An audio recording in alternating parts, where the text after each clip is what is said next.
অনুষ্ঠানের সহযোগী নিবেদক Rangoli herbal Karishma cream shampoo.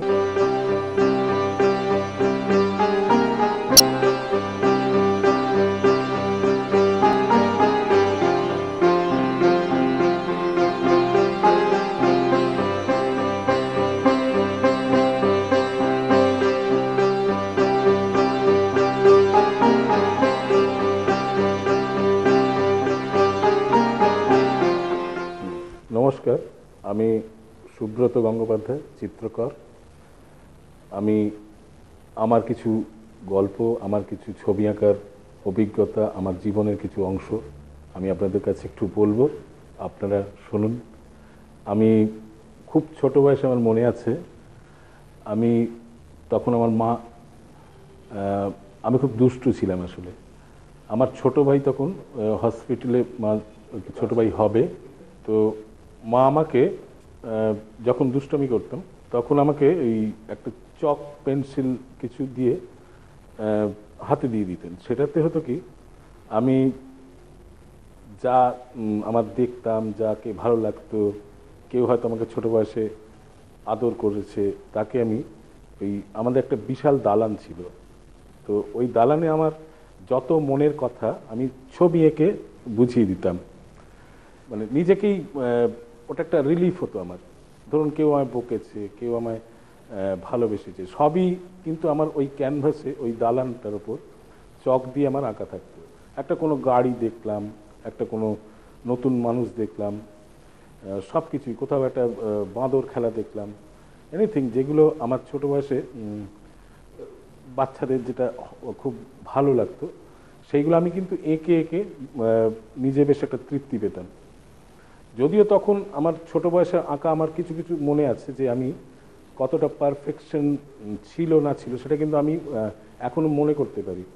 একটা সময় যখন পারফেকশনটা এলো, সেটাও আমার মনে আছে, যে আমি একটা সম্পূর্ণ মানুষ আঁকতে পারলাম। আর আমার বাবা ছিলেন আর্ট কলেজের স্টুডেন্ট, আর্ট স্কুলের স্টুডেন্ট। তিনি অতুল বসু, যামিনী গঙ্গোপাধ্যায় এদের ছাত্র ছিলেন। তা যাই হোক, বাবা শেষ দিকে পারিবারিক কারণেই আর ছবি আঁকাটা হয়ে ওঠেনি ওনার। তো উনি আমাকে, আমি যখন এই দালানে চক দিয়ে আঁকতাম, বাবা অনেকক্ষণ দেখতেন, খুব মানে আমি পারছি না বলে, হঠাৎ একটুখানি বললেন, দেখি একটু দে আমায়, আমি দেখিয়ে দিচ্ছি বলে একটা, আমাকে মনে আছে আমার কান আঁকা দেখিয়ে দিয়েছিলেন, কতগুলো মুখের অংশ এঁকে দেখিয়েছিলেন, হাত পা, সেগুলো আমার আজও মনে আছে। ওগুলো মনে হচ্ছিল মাটি থেকে তুলে নেওয়া যাবে। আসলে ওনারা ওই ফ্রেঞ্চ ব্রিটিশ একাডেমিক স্কুলিংয়ের স্টুডেন্ট ছিলেন, ওদের খুব সেন্সিটিভ হতো মানে ড্রয়িং, যেটা আমার মধ্যে পরবর্তীকালে আমি নিজে শিখে নিয়েছি, শিখতে পেরেছি আর কি ওদের থেকেই। তো আর খুব যখন আমি ছোট ছিলাম তখন আমার মনে আছে, আমি আমার ভাইকে, ভাই হবে নার্সিংহোমে মা গেছেন হসপিটালে, আমার হাতে একটা চক ধরিয়ে দিয়ে চলে গেছিলেন, যেটা আমি সারা রাত ওই চক দিয়ে এঁকে ওই দালানেই আমি ঘুমিয়ে পড়েছিলাম। এবং মা জানতেন ওটাই আমার ওষুধ, যে আমি যে কাঁদবো না বা আমি কোনো রকম ডিস্টার্ব করবো না। মা খুব একটু আতঙ্কে থাকতেন, যে আমি, আমাদের যেহেতু যৌথ পরিবার ছিল, তো কে বকবে কে মারবে এইরকম একটা চিন্তা মায়ের ছিল। আর আমি একটু দুষ্টু থাকাতে একটু স্পেশাল অ্যাটেনশনও ছিল আমার প্রতি। তো আমার মা খুব সহানুভূতিশীল ছিলেন এবং খুব নরম মানুষ ছিলেন। আমার তো মাকে এখনোই অনুভব করতে পারি। আমি, আমাদের জ্বর হতো, যখন ব্যথা পেতাম, তখন মায়ের সেই সেবা শুশ্রূষা, তার মধ্যে একটা অদ্ভুত ডাক্তারি ছিল, যেটা মা ডাক্তারদের থেকে যেগুলো শিখেছিল, মানে কি ওষুধ দিলে কি হবে, মা নিজেই করে দিতেন, যেগুলো খুব মানে ভালো লাগে। এবং সেই জন্যে আমার মা, মাসি, যারা আমার আত্মীয় স্বজন ছিলেন ছোট বয়সে, যাদের এখন আর অনেকেই নেই, তাদের সৌন্দর্য, তাদের মাধুর্য, তাদের উচ্ছলতা, তাদের হাসি দুঃখ সবই আমাকে আমার ছবির মধ্যে এখন আসে। এই জন্যেই যে তার একটা অসাধারণ, আমার খনির মতো, মানে আমার যা বিষয় আমি ছবি এঁকে শেষ করতে পারবো না। তাদের কেউ কেউ, আমার এক মাসি ছিলেন, সোনা মাসিমা, তার গায়ের রং ছিল মুগের ডালের মতো, মানে একদম গোল্ডেন কালার। তার গায়ে গয়না পরলে মিশে যেত। সেইটা আমাকে খুব মানে আমি তাকে দেখতে ওই জন্যই দেখতে উনি সোনার গয়নাটা কেমন ওনার গায়ে মিশে গেছে, যেহেতু এটা প্রবাদের মতো হয়ে গেছিল পরিবারে। তো আমার ওইটার দিকে একটা লক্ষ্য ছিল এবং আমার ছবিতে কিন্তু ওইটা আসে যে আমি অনেক সময় শরীর এবং মানুষের যে অর্নামেন্টসগুলো, আমি জুয়েলারি নিয়ে অনেক কাজ আছে, মানুষ এবং নারী এবং তার অলংকার, সেই কাজের মধ্যে ওই ব্যাপারটা এসছে যে শরীরের সঙ্গে তার অলংকার মিশে গেছে। তারপরে আর আমি ছবিতে একটু কবিতার দিকে চলে যাই এই জন্যই যে এরা সকলেই আমার কবিতার মতো। আমরা সেই পুরনো বাড়ি, তার আলো ছায়া, তার কড়ি কাঠ, তার বড়গা, আমাদের তার আলো ছায়াগুলো আমার খুব এখনও মধুর লাগে, যেগুলো এখন আর পাওয়া যায় না। তো এই করতে করতে আমরা যখন একটু বড় হলাম, আর আমার ছবি আঁকাটা এমন একটা ছিল, আমি সব কিছু প্রকাশ করতাম ওইটা দিয়ে, যার ফলে আমি কোনো সময় খেলার মাঠে খেলছি, হয়তো আমি ক্রিকেট খেলতাম খুব, তো কোনো সময় ফাঁকা রয়েছে, আমি বল আসছে না, আমি মাঠের এই সাইড লাইনেই একটা কিছু টুকরো দিয়ে ইট বা কোনো কিছু দিয়ে মাটি কেটে কেটে ছবি আঁকতাম। এবং এটা আমার অভ্যেস ছিল, আসলে আমরা যেটা হাত দিয়ে ছবি আঁকি, আমার খোলা হাতে ছবি আঁকা অভ্যেস ছিল, যেটা এই আমি রেস্ট করতাম না কোথাও, মাটিতে বা কোনো টেবিলে রেস্ট করে আমি ছবি আঁকি না, যেটা আমার অভ্যেস হয়ে গেছে ওই দালানে প্র্যাকটিস করার ফলে। আর আমি এখনও যেটা করি, আমি কোনো ছবিতে পেন্টিং করতে গিয়ে ড্রয়িং করি না। তার কারণ হচ্ছে ওই যে ড্রয়িংটা আমার ভেতরে ইনহেল হয়ে গেছে, আমি আমার ব্লাডে চলে গেছে, যেগুলো আর আঁকতে হয় না আমাকে। কারণ আমি জানি যে ছবি ড্রয়িং করলে যখন আমি পেন্টিং করব, সেই ড্রয়িংটা কিন্তু মুছে যাবে। আসলে ওই ড্রয়িংটা, বেসিক ড্রয়িংটা কিন্তু ছবিকে স্ট্রিপ করে দেয়, যার ফলে আমি ড্রয়িং করাই ছেড়ে দিয়েছি, পেন্টিং একদম ডাইরেক্ট পেন্টিং করি। এই যে ছোট বয়সের সেই অভ্যেসটা আমাকে এখনও কাজ করিয়ে নেয়। সুব্রত গঙ্গোপাধ্যায় একজন খুব পরিচিত ব্যক্তি, শিল্পী হিসেবে ওনাকে সবাই চেনে এবং সবার খুব বন্ধু ব্যক্তি লোক। সুব্রত দার অসাধারণ স্কিল ছবি আঁকাতে, এবং ওনার ছবি এত অপটিমিজম ক্যারি করে, ওনার ছবি এত সুন্দর যে যে ব্যক্তি ছবি দেখে না, যে ব্যক্তি ছবি বোঝে না, তাদের কাছেও খুব সাধারণ এবং সরলভাবে ছবিটা পছন্দ হয়। আর্টিস্ট হিসেবে সবার চেয়ে আলাদা, কারণ সুব্রত দা সারাক্ষণ তার শিল্প জগতে বাস করেও তার সামাজিকভাবে তার পরিবারে, তার ছেলে, তার স্ত্রী সবাইকে ব্যালেন্স করে চলেন এবং সবার সঙ্গে খুব খোলাভাবে মেশেন। ওনার ব্যস্ততাটা উনি কাউকে প্রকাশ করেন না। উনি যে ব্যস্ত আর্টিস্ট, ওনারও খুব ডিমান্ড আছে সব দিকে, কিন্তু কখনো আমরা ছবি চাইলে পরে ছবি পাইনি, সেরকম হয় না। একাডেমিক্যালি সুব্রত দা যখন এন্ট্রান্স এক্সাম দেয় ওনার কলেজে, আর্ট কলেজে ঢোকার জন্য, উনি ফার্স্ট হয়েছিলেন এবং উনি কখনো সেকেন্ড পজিশন উনি হোল্ড করেননি। আর ওনার শিল্পী জীবনে উনি যেই স্থান এখন অকুপাই করছেন, যেটা হচ্ছে বিকাশ ভট্টাচার্যের পরের জেনারেশন শিল্পী বলতে পারে, এবং সেইখানে বিকাশ ভট্টাচার্যের একটা অসাধারণ উনি সাহায্য পেয়েছেন। ছোটোবেলা থেকে বিকাশ ভট্টাচার্যের কাছে আসতে পেরেছিলেন এবং উনি ওনাকে গাইড করতে পেরেছিলেন ঠিক মতন। স্কিল থাকার দরুন সেইগুলো ওনাকে খুব সাহায্য করে।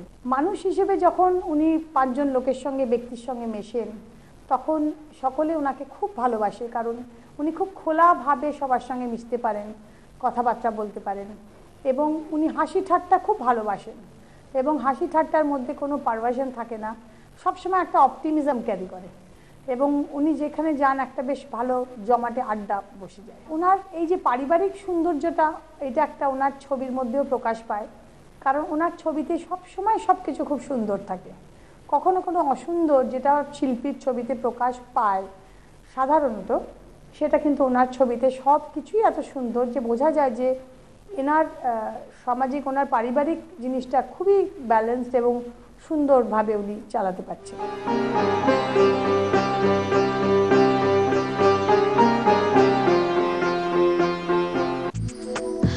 সুগন্ধে ভরা ডলার সুগন্ধে ভরা ডলার।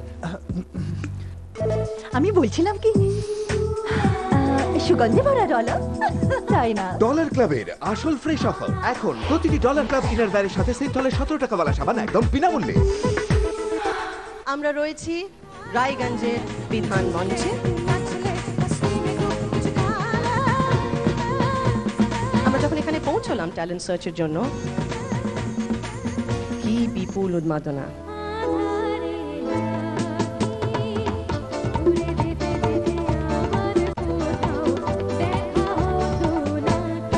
নবীন শিল্পীরা আরো আপনাদের মধ্যে বেরিয়ে আসবে।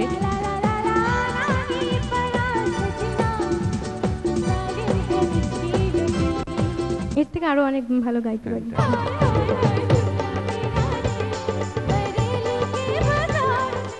রুবির জন্য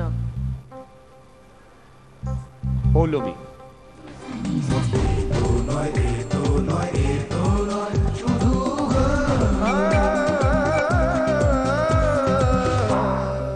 হরলিক্স তারা সেরা এত নয় শুধু গান দেখুন প্রতি শুক্রবার ও শনিবার সন্ধ্যে 7:30 কলকাতা এবং রাত 8টায় ঢাকা। পুনঃপ্রচার প্রতি শনিবার ও রবিবার সকাল 11:30 কলকাতা এবং দুপুর 12টায় ঢাকা। এই অনুষ্ঠানের সহযোগী নিবেদক Rangoli herbal Karishma cream shampoo.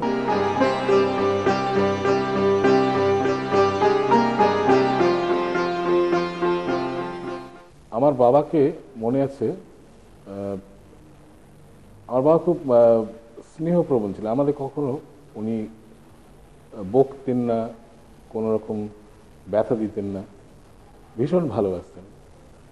তো আমার বাবার এই ব্যাপারটা আমার মধ্যেও খানিকটা আছে যে আমি কারোকে দুঃখ দিই না। তো আমার বাবা যেহেতু এই শ্রী দ্বিজেন্দ্রনাথ গঙ্গোপাধ্যায়, উনি খুবই ভালো, ওনার ছবি আমার পরবর্তীকালে আমরা ওই ওনার কিছু ড্রয়িং, কিছু স্কেচ বই আমরা পুরনো বাড়িতে দেখেছি ছোট বয়সে, সেগুলো এখন খুবই ভঙ্গুর অবস্থা। যাই হোক, তা আমার ঠাকুরদা ছিলেন আবার, উনি জর্জ দ্য ফিফথের করোনেশনের ওই ডেকোরেশনটা ওনার করা ছিল, উনিও শিল্পী ছিলেন। তারপরে উনি আরেকটা বড় জিনিস ছিল যে উনি গিরিশ ঘোষের যে নাটকের দল ছিল তাতে উনি নায়িকার পাঠ করতেন। পরবর্তীকালে আমি বড় হয়ে যখন ওইসব আগেকার দিনের কাগজগুলো, আমি একটা বিশেষ কাগজের সঙ্গে যুক্ত ছিলাম, ওখানে ডিরেক্টর, অ্যাসিস্ট্যান্ট আর্ট ডিরেক্টর ছিলাম। সেই পত্রিকাতে যে লাইব্রেরি ছিল, লাইব্রেরি ঘেটে আমি ওইসব কিছু তথ্য বার করেছিলাম যেগুলো সুন্দরাম কাগজে বা পুরনো যে সমস্ত নিউজ পেপার ছিল তাতে রিভিউজতে পেয়েছি আমি। আর আমার বাবা আমাদের খুব স্বপ্ন দেখাতেন, খুব সুন্দর গল্প বলতেন। আমরা জড়ো হয়ে সব ভাই বোন মিলে বাবার কাছে বসে গল্প শুনতাম নানা ধরনের, মানে শিল্প সম্পর্কিত, তার সঙ্গে তৎকালীন আর্টিস্টদের যে শিল্পীরা ছিলেন খুব, যারা ভারতবর্ষের নামকরা আর্টিস্ট, তাদের সম্পর্কে গল্প শুনেছি। তারপরে আমার ঠাকুরদা, আমাদের পুরনো পরিবারের সম্পর্কে অনেক গল্প শুনতাম, যেগুলো আমাদের প্রচণ্ড কল্পনা শক্তি বাড়াতো। এবং এখনও আমরা অনেক কিছু পড়লে, অনেক গল্পের মধ্যে, অনেক পরিবেশের মধ্যে ওই সবগুলো আমাদের মধ্যে চলে আসে, ওই নস্টালজিয়াটা আসে, যেটা আমার ছবিতে খুব প্রভাব করে আমাকে। তো আমি যেমন প্রথম, যখন আমার এক আর্তুতো দাদা ছিলেন, তিনি বয়সে অনেক বড়, উনি খুব মানে পড়াশোনা করতেন, খুব দেশ পত্রিকা, পরবর্তীকালে আমি যেখানে নিজে কাজ করার সুযোগ পেয়েছি, আমি বহুদিন দেশ পত্রিকার জন্য কাজ করেছি, অনেক কভার করেছি, অনেক বড় বড় সাহিত্যিক যেমন শক্তি চট্টোপাধ্যায়, নীরেন্দ্রনাথ চক্রবর্তী, সুনীল গঙ্গোপাধ্যায়, আমাদের সমরেশ মজুমদার, সমরেশ বসু, বুদ্ধদেব ঘোষ, সমস্ত দিকপাল লেখকের সান্নিধ্যে আমি আসতে পেরেছি। ওটা ওই দেশ পত্রিকায় কাজ করার সময়, মানে ওই আনন্দবাজার গ্রুপ অফ পাবলিকেশনের সঙ্গে থাকার সময়, সেটা আমি পরবর্তীকালে অনেক বড় জায়গায় আমি পেয়েছি, যেখানে আমার সবার সঙ্গে মেশার সুযোগ হয়েছে। যাই হোক, আমি আবার আমার পুরনো কথায় ফিরে আসি। আমি প্রথম যখন জোড়াসাঁকো ঠাকুরবাড়ি যাই, আমি কিন্তু গিয়েছিলাম জুড়ি গাড়ি চলে, মানে ঘোড়ার গাড়ি তখনকার দিনে চলতো খুব। আমার দাদা নিয়ে গেছেন, চল তোকে ঘোড়ার গাড়ি করে ঠাকুরবাড়ি দেখাতে নিয়ে যাবো। আর আমার একদম সেই ফিলিংটা রয়েছে, যেটা আমরা পরবর্তীকালে অনেক বায়োস্কোপে দেখেছি, যে ফিটন গাড়ি করে ঠাকুর বাড়িতে সব যাওয়া আসা হতো, তাদের সিনেমা দেখা, নাটক দেখা। তো ওই ফিলিংটা আমার মনে আছে, যে আমি প্রথম ঠাকুর বাড়ি গিয়েছিলাম ঘোড়ার গাড়ি চড়ে। তখন আমি ছোট বয়সে, আমার মনে আছে কি বিশাল লেগেছিল সেই ঠাকুর বাড়ি। পরবর্তীকালে সেই বিশালতাটা আমার কাছে হারিয়ে গেছে। মানে আমি আবার যখন যাই, তখন কিন্তু ছোট বয়সে সেই দেখা বিরাট ঠাকুর বাড়ি, সেটা কিন্তু আমি আর খুঁজে পাইনি। কারণ আমি যত ম্যাচিওর হয়েছি, তত অনেক জিনিস আমার কাছে, যেমন ছোট বয়সে আমাদের হয় কি, চিড়িয়াখানাটা কত বিশাল লাগে, পরবর্তীকালে দেখি এর খুব একটা লিমিটেশন আছে, যেটা আমাকে খুব, মানে আমার কিন্তু ওই আনন্দেই থাকতে ইচ্ছে করে, যে সেই বিশালতাটার মধ্যেই থাকবো। যেহেতু আমি একটা শিল্পী মনের মানুষ, সেই জন্য ওই স্পেসটা আমাকে খুব রিয়্যাক্ট করে। যে আমি যেমন অনেক সময় অনেক ফিল্ম দেখতে গিয়ে আমার এটা ঘটেছে, যে ছোট বয়সে যেসব সিনেমা দেখেছি, তার কত সময় মনে হতো, যে মনে হতো 3 ঘন্টাটা যেন কয়েক বছর, কয়েক শতাব্দী এরকম ঘটে গেছে। সেই রকমই ওই স্পেসটা সম্পর্কে আমার একটা বেশ অন্যরকম কল্পনা আছে। তো আমার আরেকটা জিনিস মনে পড়ছে, যেমন আমরা স্কুলে যখন পড়তাম, আমাদের স্কুলে এখনকার মতো এত কড়াকড়ি ছিল না। আমরা খুব স্কুল পালিয়েওছি অনেকবার। স্কুল পালিয়ে হয়তো কুমারটুলিতে গিয়ে আমি ওই মূর্তি গড়া দেখতাম। সব থেকে মজা লাগতো, আমি সারাদিন আমি হয়তো কুমারটুলিতে কোনো শিল্পীর ঘরে বসে তার রং করা দেখছি, সে মূর্তি রং করছে বা পুতুল করছে। সেটা দেখতে দেখতে আমি কিন্তু নাওয়া খাওয়াই ভুলে যেতাম। আমি বাড়ি থেকে লোক গিয়ে আমাকে ধরে বেঁধে নিয়ে আসতে হবে। আমাকে একজন দেখাশোনা করতেন, তো সে এখন বৃদ্ধ হয়ে গেছে, সে এখনো আসে, আমাকে খুব ভালোবাসে, মানে আমাদের বাড়ির কাজের লোক ছিল। তো ও ছোট বয়সে আমাকে ওই কুমারটুলিতে গিয়ে আমাকে খুঁজে আনা ওর একটা ছিল প্রায় রোজকার কাজ, যেটা এখন ভাবতে বেশ অবাক লাগে। আর কুমারটুলি, উত্তর কলকাতা, অনেক শিল্পীর শিল্পস্থান যেগুলো ছিল, সেইগুলোতে কিন্তু আমার বিচরণ খুব বেশি ছিল। তার মধ্যে একটা ছিল, আমি অনেকগুলো স্টুডিও ছিল, বিভিন্ন ছবি আঁকার স্টুডিও, যে সিনেমার ব্যানার আঁকতো, কারুক্রিট বলে একটি ছিল, এরকম হাতিবাগানের দিকে একটি ছিল। তা এইগুলো, এই ব্যানার আঁকাটা আমার কাছে, মানে ওদের স্বপ্নের আর্টিস্ট মনে হতো, যারা মুখ মিলিয়ে দিত, তারা খুব আমার কাছে ড্রিম আর্টিস্ট ছিলেন। অত বড় একটা মুখ, কি সুন্দর ওনারা মেলাতেন, ওটা দেখা আমাকে একটা ম্যাজিকের মতো লাগতো। তা পরবর্তীকালে ওগুলো আমার এই এক্সপিরিয়েন্সগুলো আমাকে কাজে লেগেছে অনেক, যেটা এই হোর্ডিং পেন্টিংয়ের মধ্যেও কিন্তু একটা রং মাখানো, রংকে ক্যানভাসের সঙ্গে ব্লেন্ডিং করা, এটাও কিন্তু একটা শিক্ষার ব্যাপার আছে, যেটা আমরা পরবর্তীকালে আর্ট কলেজে ব্লেন্ডিং, মার্জিং, এগুলো কিন্তু হয়তো প্রসেসটা আলাদা, কিন্তু ওই যে যেহেতু আমার দেখা ছিল এই জিনিসগুলো, এটা আমাকে অনেকটা সাহায্য করেছে আমার ছবি আঁকার শিক্ষার মধ্যে দিয়ে। তা আরেকটা জিনিস, যেটা আমার মামার বাড়ি ছিল একটা পুরনো জমিদার বাড়ি আর কি, মানে যেখানে দুর্গা দালান ছিল, সিংহদুয়ার ছিল, পুকুর ঘাট ছিল, বিশাল ছাদ ছিল। সেই ছাদের আশপাশে অনেক দূর পর্যন্ত দেখা যেত, একটা ট্রেন লাইনের একটাই লাইন ছিল, সেইটা দিয়ে রেল যাওয়া আসা করত। আর আমরা ওই ছাদ থেকে, আমরা পুরনো বাংলা ছবিতে যে সমস্ত আমরা ছাদ দেখেছি, ছাদের জ্যোৎস্না দেখেছি, সেইগুলো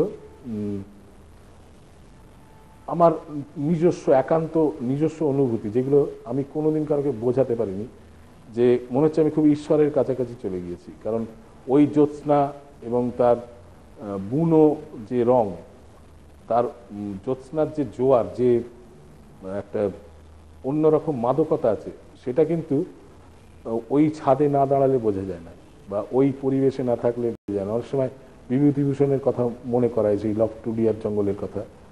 আমার কিন্তু ওই কল্পনা থেকেই ওইটা চলে আসতো, মানে আমি মনে হতো আমি লফটুডিয়ার জঙ্গলে রয়েছি। তো এই যে আমার মামার বাড়ি ভীষণ রোমান্টিক ছিল, যেটা আমার মাসিরা ছিলেন খুব মজার। তারা ভূতের ভয় দেখাতেন ওই অন্ধকারে, তখন ওখানে আলো ছিল না, তো ওই হ্যারিকেনের আলো, তার মধ্যে দিয়ে কোনো একটা ছায়া চলে গেল, সেইগুলো আমাদের খুব মানে ভয় লাগাতো। আমার মাসি হয়তো ইচ্ছে করে নাক ডাকার মতো আওয়াজ করলেন, ভূতের মতো গলা করে ভয় দেখাতেন। আর ও মানে বলে বোঝানো যাবে না, ওটার যে কি অদ্ভুত একটা রোম্যান্টিক সময় গেছে আমাদের, খুব ক্লাসিক টাইম। আমাদের সেই দুর্গা পুজো, তারপরে মামার বাড়িতে যাত্রা হতো, সেই দুর্গা পুজোর পরে পুরুষরা নারী সাজতেন। পরের দিন দেখলাম যিনি নায়িকা হয়েছেন তিনি আলতা পরে জলে ভাসছেন, ওখানে ওই চিত হয়ে সাঁতার কাটা, মানে ভেসে থাকা একটা বেশ মজার একটা সাঁতার ছিল। তো আমি দেখলাম সেই উনি নাকি আগের দিন নায়িকা হয়েছিলেন। সেই ছবি কিন্তু আমার আজও মনে আছে। আমি এই নিয়ে ছবি আঁকার চেষ্টাও করেছি, অনেকবার কাজ করেওছি, অর্ধনারীশ্বরের মতো। আমার মামার বাড়ি পুকুর, ওখানেই আমি সাঁতার শিখেছিলাম। ওই বিকেলবেলা জলটা গরম হয়ে যেত, তখন আমরা গিয়ে মানে পুকুর পাড়ে সাঁতার কাটতাম। তার আগে কিন্তু আমি পুকুর পাড়ে বসে থাকতাম দুপুরবেলা, একা বসে বসে শালুক ফুল দেখতাম, পদ্ম পাতা দেখতাম, তাদের যেরকম চরিত্র, হাওয়ায় তাদের কীরকম মুভমেন্ট হচ্ছে, তার মধ্যে জল গড়িয়ে যাচ্ছে, একটা সাপ এসে হয়তো আমার কাছে এসে মাথা নাড়াচ্ছে জলের মধ্যে ভেতর থেকে, আবার চলে যাচ্ছে। এইটা আমার দুপুরে খুব ইন্টারেস্টিং লাগতো মামার বাড়িতে। পরবর্তীকালে তারপরের মুহূর্তেই দেখলাম যে কিছু মহিলা এলেন, যারা, আমি তখন খুবই ছোট, তারা কিন্তু জানতেন না একজন শিল্পী বসে আছে তাদের পাশে। তারা তাদের মতো স্নান করতেন, গল্প গুজব করতেন, কেউ কাপড় কাচতেন। তার মধ্যে কেউ হয়তো তার সদ্য বিবাহ হয়েছে, তাই সেই মহিলাকে নিয়ে কিছু মশকরা হচ্ছে, তাকে এক একজন এক এক রকমভাবে ভাবছেন, এক এক রকমভাবে দেখছেন বা টিজ করছেন। এই যে জিনিসগুলো, এগুলো কিন্তু আমি ছোট বয়সেই আমার কিন্তু ভেতরে একটু একটা আমার সফটওয়্যারে ঢুকে গেছে, যেটা আমার এখনো ওইগুলো আমি জীবন্ত দেখতে পাই। সেগুলো আমার ছবির মধ্যে এখন আসে, খুব আমি আনতেও চাই, আমি ডেলিভারেটলি আনতে চাই, যে এরা একটা আমার কাছে অলংকারের মতো। এইসব সময়, এই যে পিরিয়ড ফিলিং, এটা কিন্তু আমি কোনো সময় চাই না নষ্ট হয়ে দিতে। যদিও এখন শিল্প সম্পর্কে অনেক রকম ধ্যান ধারণা পাল্টাচ্ছে, অনেক কিছু বলেও অনেকে, যেটা ভুল কি ঠিক সে পরবর্তীকালে বিচার হবে।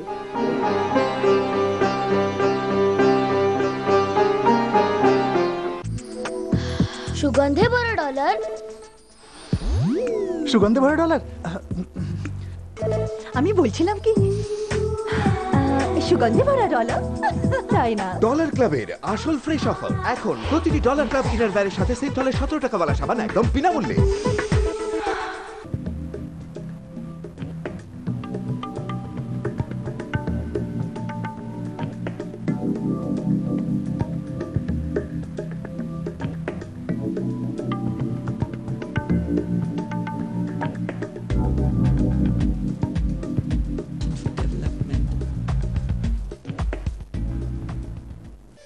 প্যাশন ফর ডেভেলপমেন্ট দেখুন প্রতি রবিবার বিকেল 5:30 কলকাতা এবং সন্ধ্যে 6টা ঢাকা। এই অনুষ্ঠানের সহযোগী নিবেদক Rangoli herbal Karishma cream shampoo.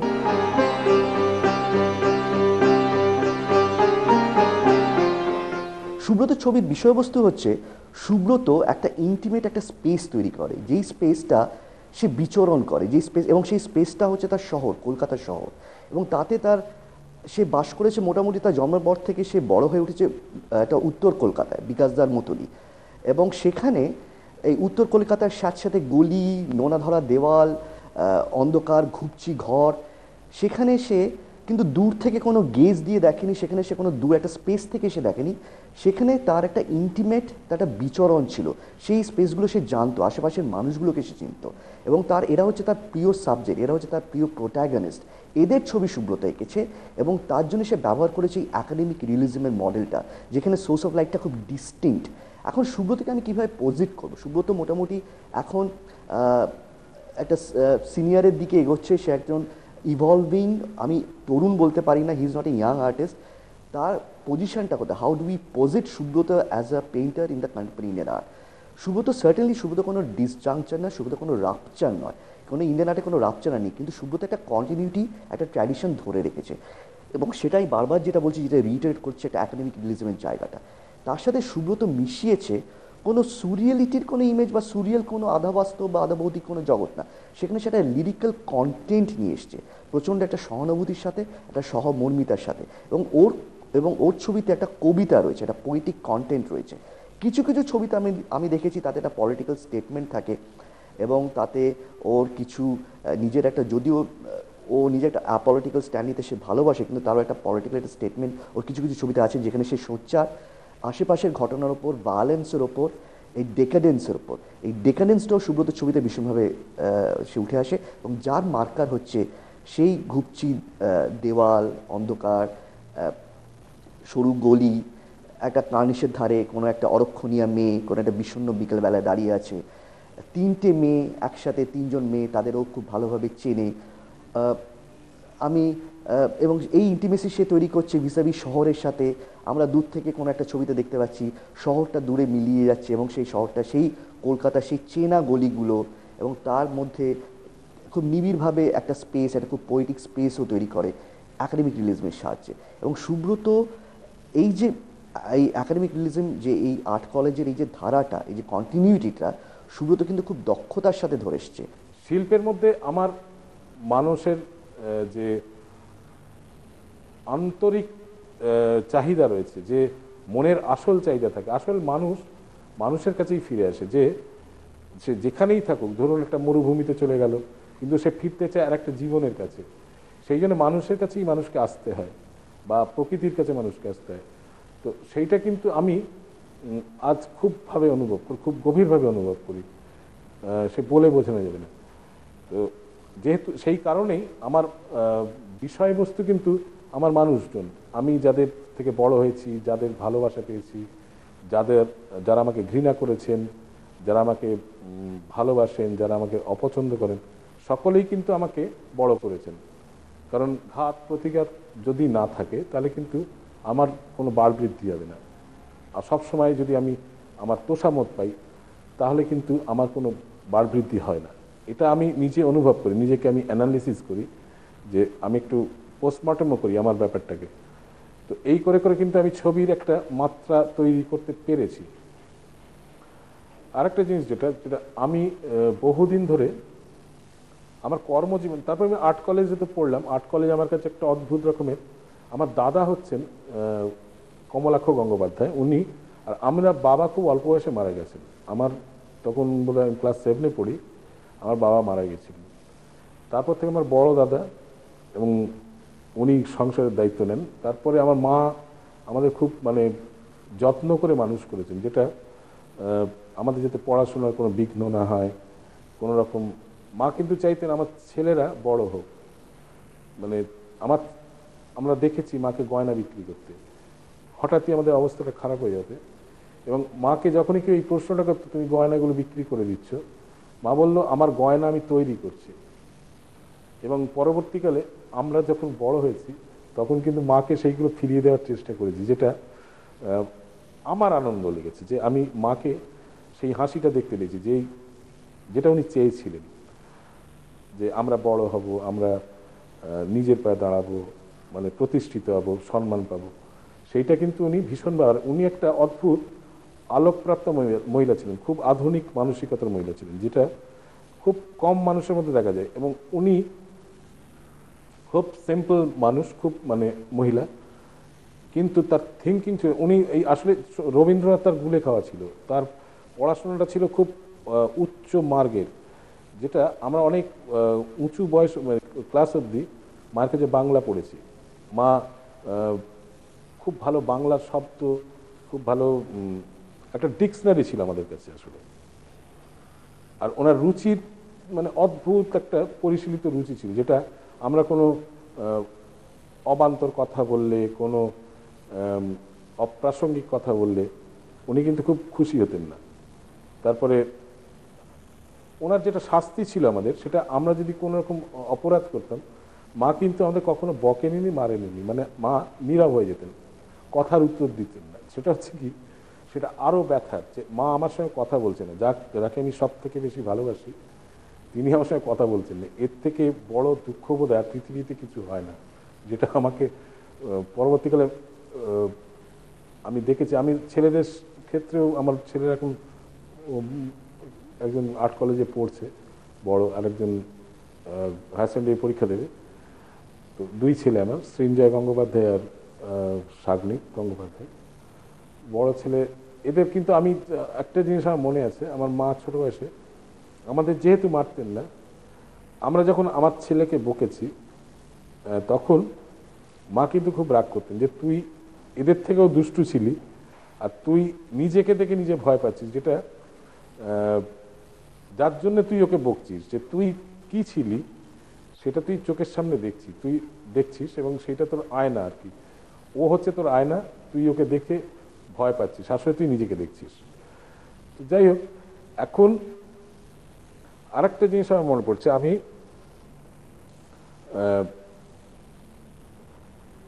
তখন সত্যজিৎ বাবু, সত্যজিৎ রায়, শ্রী সত্যজিৎ রায়, উনি আমাদের কাজ খুব ভালোবাসতেন। আমাদের ছবি আঁকা, আমাদের যেগুলো প্রেস রিলিজ হতো, যেগুলো ছাপা হতো কাগজে, উনি দেখতেন, খুব যত্ন করে দেখতেন এবং আমাদের বলতেন। উনি তো একজন মানে আমাদের শিল্পী হিসেবে তো বিরাট মানুষ ছিলেন, মানে ফিল্ম ডিরেক্টর বা আর্টিস্ট, সেই হিসেবে সবার কাছেই উনি জনপ্রিয় ছিলেন। তো উনি যখন আমাদের বলতেন, আমরা কিন্তু এগুলোকে অদ্ভুত লাগতো, যে একজন অত বড় মানুষ, উনি ছেলে মানুষের মতো আমাদের কাছে প্রশ্ন করেছেন, এইটা কি করে করলে, এইটা কি মানে কি ইউজ করেছো, কি ব্যবহার করেছো, এইগুলো আমরা কিন্তু খুব মানে বুঝতে পারতাম উনি কত বড় মাপের মানুষ, যার অত সরলতা। আমাদের কোনো কাজ ভালো লাগলে উনি নিজে খুব উচ্ছ্বসিত হতেন, খুব বলতেন যে আমি তোমাদের থেকেও শিখি। তো যাই হোক, এগুলো তো অ্যাচিভমেন্ট আমাদের জীবনে। আমি প্রথম আর্ট কলেজে যখন অ্যাডমিশন নিই, আমার মনে আছে, যেহেতু আমার দাদা আগে পড়তেন, উনি তখন 3rd ইয়ারে পড়েন, আমি অনেকগুলো জিনিস আগে থেকে জেনে গিয়েছিলাম, যেটা ওর কাজ দেখে বা ওর ওয়াটার কালার করা, ওর ড্রয়িং করা, সেগুলোতে আর্ট কলেজ সম্পর্কে একটা ধারণা আমার তৈরি হয়ে গিয়েছিল, যেটা আমাকে অনেকটা সাহায্য করেছে। আর্ট কলেজে আমি যে অ্যাডমিশন টেস্টগুলো হয়, তাতে কিন্তু আমি ফার্স্ট হয়েছিলাম, এবং আমি ভাবিনি আমি ওরকম একটা ব্যাপার হয়ে যাবে।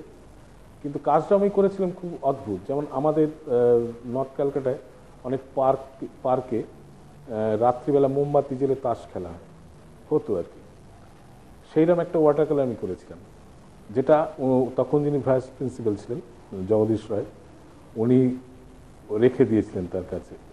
এবং আমি আরেকটা জিনিসও জেনেছিলাম, যে ড্রয়িং কতটা করা উচিত, কতটা করা উচিত নয়, একটা কাগজকে কীভাবে কম্পোজ করতে হয়, সেইগুলো কিন্তু আমি যারা হায়ার স্টাডি করতো তাদের কাজ থেকে ধরে নিয়েছিলাম, যে আমি একটা কাজের কতটা করতে হবে, করে ছেড়ে দিতে হবে। এই যে জিনিসটা, এগুলো কিন্তু আমি সত্যি এটা আগে থেকে শিখতে পেরেছিলাম, যেটা আমার পক্ষে সুবিধা হয়েছিল। আর আমি সেই কারণেই আমি ক্লাসে ওটা অ্যাডভান্স ছিলাম, এবং অ্যাডমিশন টেস্টে আমি ফার্স্ট হয়ে বেরোই, যেটা আমার একটা অ্যাডভান্স হয়ে থাকারও ব্যাপার ছিল সবসময়। সুব্রত, যদিও সুব্রত মডার্ন আর্টিস্ট, আমি বলবো ওর মধ্যে একটা আধুনিকতা আছে, কিন্তু ও কিন্তু কখনোই সেরকম স্বেচ্ছা একটা আভানগার্ড তৈরি করতে যায়নি, নিজের একটা সেই অর্থে সিগনেচার তৈরি করতে যায়নি, কিন্তু একটা লিরিক্যাল কন্টেন্ট রাখতে চেয়েছে। এবং লিরিক্যাল কন্টেন্ট যাদেরই ছবিতে থাকে তারা সাসটেন্স নেয় লিটারেচার থেকে, পোয়েট্রি থেকে, মিউজিক থেকে, এমনকি সিনেমা থেকে। এবং সুব্রতর এগুলো এসেছে, এই যে রসদগুলো সে পেয়েছে, এই চিন্তার খড়গগুলো, যে খোরাকগুলো, সেগুলো এই 60-এর এবং 70-এর কবিদের থেকে। তাদের মধ্যে শক্তিদা আছেন, সুনীল চট্টোপাধ্যায় আছে। তো সুব্রত গঙ্গোপাধ্যায় তৈরি হয়েছে এদের সিনেমার মধ্যে দিয়ে, এদের ছবির মধ্যে, মানে এদের কবিতার মধ্যে দিয়ে এবং এদের সাহিত্যের মধ্যে দিয়ে।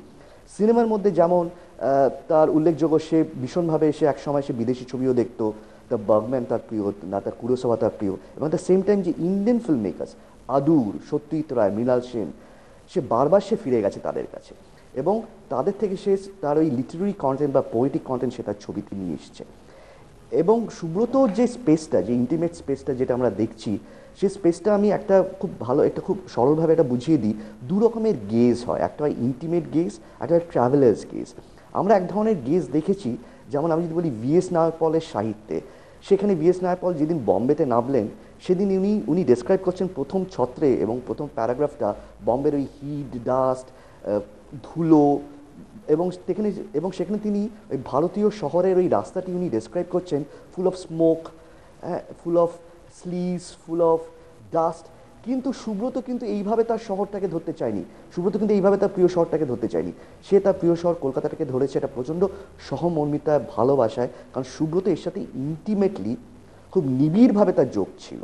সেই শহরটাতে সে বেড়ে উঠেছে, সেখানে সে কোনো একটা পর্যটকের দৃষ্টি নিয়ে কিন্তু শহরটাকে সে দেখেনি, বা তার আশেপাশের যারা তার সাবজেক্ট, যেই মেয়েরা তার ছবিতে বারবার তারা ফিরে এসছে, যেই নায়িকারা বারবার সুব্রত গঙ্গোপাধ্যায়ের ছবিতে যারা ফিরে এসছে, তারা সুব্রতর খুব প্রাণের, খুব কাছের মানুষ।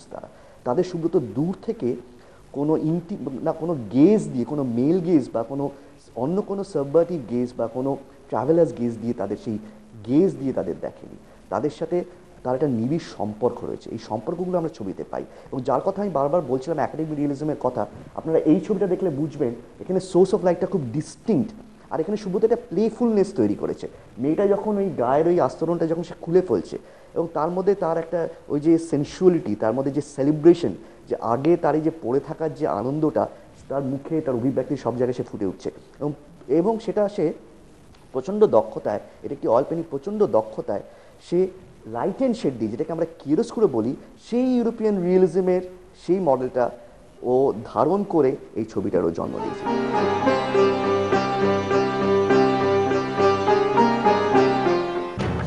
We communicate.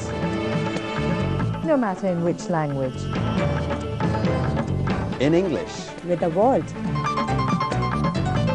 বাংলাতেও। শুধুমাত্র Tara Music. Prime time late edition. Only on Tara News. Prime time late edition দেখুন সোম থেকে শনি রাত 11টা কলকাতা এবং রাত 11:30 ঢাকা। অনুষ্ঠানটির সহযোগী নিবেদক ইউনাইটেড ব্যাংক অফ ইন্ডিয়া, আপনার ব্যাংক, পলকেম ডিও। এখন পলকেম ডিও কিনলে টালকম ফ্রি। সমাজের ভালো মন্দে আমাদের কড়া নজরদারি চলছে, চলবে।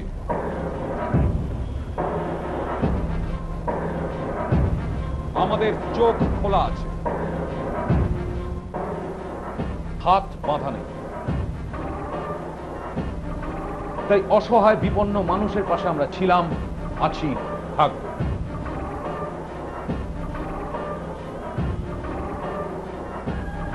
সাংবাদিকতার এক ভিন্ন প্রজন্ম, তারার নজর।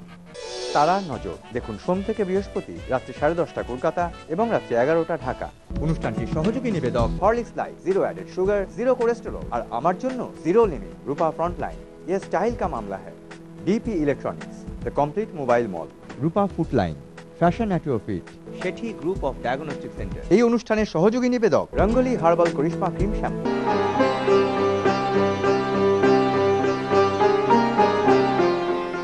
আমি আর্ট কলেজে একজনকে পেলাম যাকে আমি অনেক আগে থেকেই চিনতাম, আমার মাস্টারমশাই বিকাশ ভট্টাচার্য। উনি ওনার যে শেখানো, ওনার যে একটা এগিয়ে যাওয়ার ব্যাপার আছে, তার কাজকর্ম, তার বিষয়বস্তু, তার চাল চলন, তার চরিত্র, সব কিছুর মধ্যেই একটা অদ্ভুত ছবি আঁকার গতি রয়েছে, যেটা আমাদের খুব ইন্সপায়ার করতো। তার কাজের মধ্যে যেহেতু আমার সঙ্গে, আমার চাহিদার সঙ্গে, আমার মনের কথার সঙ্গে মিল হতো, উনিও খুব নিজে ইন্সপায়ার করতেন যে তুমি সুব্রত, তুমি যেটা তোমার সহজে হবে সেইটা তুমি করো, যেটা আমাকে অনেকটা এগিয়ে নিয়ে গেছে। এবং উনি খুব বন্ধু ছিলেন, যেটা সব থেকে বড় কথা, যে অনেক সময় কোনো কাজ আটকালে উনি কিন্তু থামতে দিতেন না, বলতেন না তুমি শেষ অবধি করো, করে যদি তোমার না হয় তখন দেখা যাবে। কিন্তু করতে করতে দেখা গেল ছবি আমার শেষ হয়ে গেল। এই যে জিনিসগুলো, এই উৎসাহ দেওয়াটা, এটা কিন্তু খুব কম পাওয়া যায়, যেটা আমার সৌভাগ্য যে আমি খুব গুণী কিছু মানুষকে আমার শিক্ষক হিসেবে পেয়েছিলাম। অনেক গুণী মানুষের সান্নিধ্যে আমি এসেছি। ভেতরের যে সাহিত্য চর্চা ছিল, যে খিদে ছিল, সেইটা কিন্তু আমি সেইখান থেকে অনেক তার রসদ পেয়েছি। তাদের মধ্যে তাদের পড়াশোনা, তাদের সাহিত্যের যে মূল কথা, সেইগুলো আমরা অনেক আগে থেকেই তাদের থেকে জানতাম। তাদের বিষয় নিয়ে তারা কিভাবে ভাবেন, কিভাবে লেখেন, তার সঙ্গে আমাদের ছবি আঁকা। আমি অনেক বড় বড় সাহিত্যিকের কভার করেছি, তাদের কভার ডিজাইন করেছি। খুব উল্লেখযোগ্য কভার আছে, তার মধ্যে একটা উল্লেখযোগ্য কভার হচ্ছে আমার রাজকাহিনী কভার, যেটা প্রথম এঁকেছিলেন নন্দলাল বসু, তারপরে তার ছাত্র সত্যজিৎ রায়, এবং এখন যে এডিশনটা আছে, এটাও আজ থেকে প্রায় 10-12 বছর আগে আঁকা, সেটা আমার আঁকা। সেটা আমি আমার সৌভাগ্য মনে করি যে এই 3টে এডিশনে এই 3জন শিল্পী এঁকেছেন। এটা একটা হিস্ট্রি হয়ে থাকবে। আর একটা যেটা জিনিস আমার খুব উল্লেখযোগ্য, সেটা হচ্ছে সত্যজিৎ বাবুর ফেলুদা। তখন উনি আর আঁকতে পারছেন না, হাত কাঁপছে, খুবই অসুস্থ, সার্জারি হয়ে গেছে। তো আমাকে সাগরদা বলেন, সত্যজিৎবাবু বলেছেন তুমি ওনার ছবিগুলো আঁকবেন। আমি কিন্তু বিশ্বাস করিনি। পরে উনি সাগরদামায় চিঠিটা দেখালেন, যে এমনি ছোট্ট করে লেখা, যে ও লেখা বা দেশেই বোধহয় বার করেছিলেন সাগরদা ছেপে, যে সুব্রতই আঁকবে, ওই পারবে। এই কথাটা আমার কাছে একটা কি বলবো, দৈববাণীর মতো ছিল, যে এত বড় একজন মানুষ তার ছবি আঁকার অধিকার আমাকে দিচ্ছেন। এটা আমার জীবনের সব থেকে বড় পাওয়া। আর উনি আমার একজন কি বলবো, আমার ড্রিম আর্টিস্ট, আমার স্বপ্নের মানুষ। যেমন বিকাশ দা ছিলেন, তাকে আমরা আজ হারিয়েছি, কিন্তু তার যে কর্মজীবন, তার যে ধারা, তাকে বহন করা আমাদের কিন্তু দায়িত্ব। আমরা যেহেতু ভ্যালুজ নিয়ে থাকি, আমরা মূল্যবোধ নিয়ে থাকি, আমরা মানুষের সঙ্গে মানুষের সম্পর্ককে মূল্য দিই। আমরা বিদেশে যখন যাই বা অন্য স্টেটেও যাই, তখন দেখি মানুষ কিন্তু মানুষকে কেমন একটা অদ্ভুত ব্যবহার করে, যেটা আমরা কিন্তু খুব ইমোশনাল। আমাদের মুখের মধ্যে, কলকাতার সব মানুষের মধ্যেই, অন্তত বাংলার মধ্যে একটা অদ্ভুত আবেগ কাজ করে, একটা তাদের খুব ইমোশনাল মুখ, যেটা আমার ছবিতে খুব ভীষণভাবে আসে। তারা কি করে, তারা কি ভাবে, তাদের জীবন পদ্ধতি, সব কিছুর মধ্যেই তাদের মুখ তাদের আয়না। কিন্তু আমি অনেক সময় দেখেছি বাইরে কেউ কারোর পা মারালে তার কোনো রিয়াকশন হয় না, কিন্তু আমাদের কলকাতার লোকের কেউ যদি পা মারায় তা নিয়ে একটা ঝগড়া হয়। এটা কিন্তু আমার কাছে একটা অদ্ভুত মজার লাগে, যে একটা মানুষ কত সময় দিয়ে আর একটা ইন্টারাকশনে যেতে পারে, যেটা আমাদের কাছে মূল্যবোধেরই কিন্তু একটা লক্ষণ। বা কেউ কারো অ্যাক্সিডেন্ট হলে তাকে তুলে ধরা, কারো কোনো অসুবিধে হলে আরেকজনকে সাহায্য করে, এইটা কিন্তু আমাদের ছবির বিষয়বস্তু। এবং আমরা মানুষকে ধাক্কা দেয়, মানুষ বেঁচে আছে, মানুষ সেন্সিটিভ, এটা কিন্তু আমরা বুঝতে পারি পশ্চিমবঙ্গে। আমরা বাইরে গেলে মনে হয় আমরা কোনো একটা অন্য ল্যান্ডে গেছি, যেখানে মানুষকে ভালোবাসে না। আমার এটা অন্তত ধারণা, যে কেউ একজন পড়ে আছে রাস্তায়, তাকে কেউ তুলছে না, তাতে নাকি পুলিশের ঝামেলা এসে যাবে না। কিন্তু কলকাতার মানুষ অনেক বেশি আবেগপ্রবণ, যারা আগে তারা তার পরিচর্যা করে, তার সেবা শুশ্রূষা করে, তারপর তারা পুলিশ নিয়ে ভাবে। এটা কিন্তু অন্য কোথাও নেই। আর আমি আমার দেশ নিয়ে, আমার জন্মস্থান নিয়ে, আমার নর্থ ক্যালকাটা নিয়ে আমি খুব গর্বিত। আমি ভীষণভাবে প্রাউড আমার শহর নিয়ে। আমি কলকাতাকে আমার মা মনে করি। কলকাতা আমার ছবির বিষয়, কলকাতার মানুষজন আমার ছবির বিষয়, কলকাতার প্রকৃতি আমার ছবির বিষয়। আর আমি আবার যদি কখনো আমার মনে হয় যে পরজন্ম, সেটাও কিন্তু আমি চাই আমার একই জায়গায় হোক। আমি এইরকম ছবি আঁকবো। আমার যে এই বৈচিত্র্যপূর্ণ যে শহর, আমার যে অভাবী শহর, আমার যে দুঃখের শহর, আনন্দের শহর, আমার সংবেদনশীল মানুষজন, আমার আত্মীয় স্বজন, তাদের ভালোবাসা, তাদের আনন্দ, তাদের দুঃখ, সব কিছু, তাদের পরিবেশ, সব কিছুর মধ্যে অন্যরকম একটা নেশা আছে যেটা অন্য কোথাও নেই। এই নেশা হলো হৃদয়ের নেশা, যেটা মানুষের সঙ্গে মেশার একটা নেশা। মানুষকে চায়। আমরা সবসময় একটা যতই আমরা বলি যে আমি এটা ভুলে থাকবো, আমি আমার সম্পর্ক নষ্ট করে থাকবো, আমরা যে কুকিগত হয়ে গেছি পারিবারিকভাবে, যে আলাদা আলাদা একটা সেপারেট সংসার তৈরি হচ্ছে, সেটা কিন্তু আমরা আসলে চাই না। কিন্তু এটা আমাদের সামাজিক কারণেই হচ্ছে। এইগুলোই আমাদের ছবির বিষয়। পরবর্তীকালে আমি যে ছবির বিষয়বস্তু, এরাই থাকবে এবং ছবির মধ্যে হয়তো তার প্যাটার্ন চেঞ্জ হতে পারে, তার কম্পোজিশন চেঞ্জ হতে পারে, তার রং পাল্টাতে পারে, কিন্তু ছবিতে কিন্তু এরাই আমার বেঁচে থাকবে। আর এরাই আমার মানে অপূরণীয় রসদ। কলকাতা শহর, আমাদের ভারতবর্ষের মানুষজন, এর এত রসদ বোধহয় সারা পৃথিবীতে কোথাও নেই, যেটা এত বৈচিত্র্যপূর্ণ, এত বিষয়ে ভরপুর, যেটা বলে বোঝানো যাবে না। যে আমরা একটা জায়গা থেকে আরেকটা জায়গাতে কত ঋতু পরিবর্তন দেখি, যেগুলো আমাদের রিয়াকশন করে। একমাত্র পশ্চিমবঙ্গেই আমরা প্রতিটা ঋতুর প্রভাব খুব প্রগাঢ় দেখতে পাই, যেটা সারা পৃথিবীতে খুব কম জায়গাতেই পাওয়া যায়। আমরা শীতকে শীতের মতো দেখি, বসন্তকে বসন্তের মতো পাই, হেমন্তকে হেমন্তর মতো দেখি। সব ঋতুগুলো আমাদের ভীষণভাবে প্রভাব ফেলে ছবিতে। আমরা যে পোর্ট্রেট আঁকি, আমরা যে মানুষজন আঁকি, তাদের মধ্যে কিন্তু এই ঋতুর প্রভাবগুলো তাদের রঙের মধ্যে, তাদের পোশাকের মধ্যে, তাদের চালচলনের মধ্যে সব কিছুই কিন্তু খুব বিশেষভাবে পরিবর্তন হয়, যেটা খুব ইন্টারেস্টিং।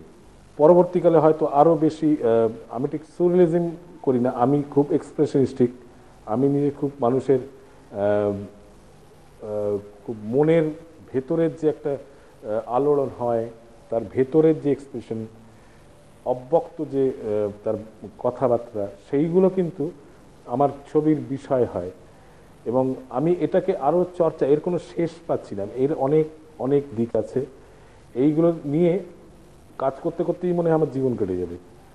এবং আমি এটা চাই, আমি আমার নিজের যে ধ্যান ধারণা, তাকে যতক্ষণ না আমি এস্টাবলিশ করতে পারছি, যতক্ষণ না আমি তাকে ঠিকমতো প্রতিষ্ঠিত করতে পারছি, মানে প্রকাশ করতে পারছি, ততক্ষণ কিন্তু আমি আমার কাজের মধ্যে আমার ইন্সপিরেশনটা পেয়ে যাব। আমি কাজ করি কিন্তু আমার একটা ইন্সপিরেশন থেকে, যে আমি কাজটাকে এনজয় করি। আমি আমার ছবিকে খুব এনজয় করি। এটা কিভাবে বোঝাবো আমি বুঝতে পারছি না। যে আমি একটা ছবির মধ্যে যখন ইনভলভ হয়ে যাই, তখন একটা মানুষ যেমন নেশা করে, একটা কোনো কিছুর মধ্যে ডুবে যায়, ছবি আঁকাটাও কিন্তু সেই রকম, যে আমি একটা নেশায় টানে আমাকে। আমার কোনো দিন যদি আমি কাজ না করি, ছবি না আঁকি, আমার মনে হয় আমি এটা অপরাধ করেছি। যদিও সমস্ত শিল্পীরই সে যখনই কোনো কিছু করুক, অন্য কিছুর মধ্যেও ইনভলভ থাকে, সে কিন্তু ছবি এঁকে যায় ভেতরে ভেতরে।